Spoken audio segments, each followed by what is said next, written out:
রাজধানীসহ সারা দেশে তীব্র আকার ধারণ করেছে জ্বালানি তেলের সংকট। বিভাগীয় শহর থেকে জেলা প্রায় সব জায়গাতেই পেট্রোল, অকটেন ও ডিজেলের অভাবে চরম দুর্ভোগে পড়েছেন সাধারণ মানুষ ও পরিবহন চালকরা। কোথাও দীর্ঘ লাইন, কোথাও বন্ধ পাম্প, আবার কোথাও সীমিত আকারে দেয়া হচ্ছে রেশনিং পদ্ধতিতে। প্রতিনিধিদের তথ্য ভিডিওতে মনোয়ার হুসাইনের রিপোর্ট। 72 ঘন্টা ময়েশ্চার লক সমৃদ্ধ লিলি বডি ওয়াশ, শিয়া বাটারের গুডনেস স্কিন রিপেয়ার করে রাখে সফট ও গ্লোয়িং। রংপুরে টানা 2 দিন ধরে অধিকাংশ পেট্রোল পাম্প তেল শূন্য। ভোর থেকে লাইনে দাঁড়িয়ে থেকেও তেল পাচ্ছেন না মোটরসাইকেল ও গাড়ি চালকরা। ভাই আমি এ থেকে সুরমা থেকে শুরু করে ইউনিট নর্দার্ন ঘুরে আসলাম, সবারই একই সুর, 12টার আগে তেল দেবে না।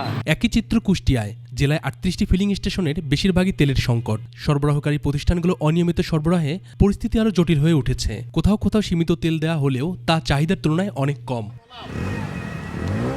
গাজীপুরের ডিজেল কিছুটা পাওয়া গেলেও পেট্রোল ও অকটেনের তীব্র সংকট। মোটরসাইকেলের চালকরা এক পাম্প থেকে আরেক পাম্পে ঘুরেও পাচ্ছেন না তেল। ঝিনাইদহে পাম্পের সামনে দীর্ঘ লাইন এখন নিত্যদিনের দৃশ্য। ঘন্টার পর ঘন্টা অপেক্ষার পরও মিলছে না প্রয়োজনীয় তেল। অনেক ক্ষেত্রে নির্দিষ্ট পরিমাণ বেঁধে দেওয়া হচ্ছে।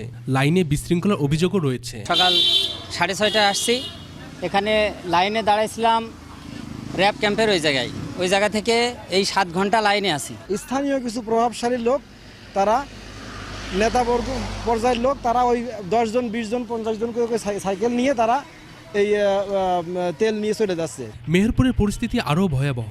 পাম্পে পাম্পে ঘুরেও মিলছে না পর্যাপ্ত তেল। ঘন্টার পর ঘন্টা লাইনে দাঁড়িয়ে অনেকেই অসুস্থ হয়ে পড়ছে। কৃষি মৌসুমের ডিজেলের অভাবে সেচ ব্যাহত হচ্ছে। দেখা দিয়েছে ফসলের ঝুঁকি। গাইবান্ধাতেও একই অবস্থা। দীর্ঘ লাইনে দাঁড়িয়ে রেশনিং পদ্ধতিতে তেল নিতে হচ্ছে চালকদের। দেশ জুড়ে জ্বালানি সংকট, জনজীবন নেমে এসেছে অচল অবস্থা। দ্রুত সরবরাহ স্বাভাবিক না হলে পরিস্থিতি আরও খারাপ হওয়ার আশঙ্কা সংশ্লিষ্টদের। Monowar Hussain, desk report, 21 television.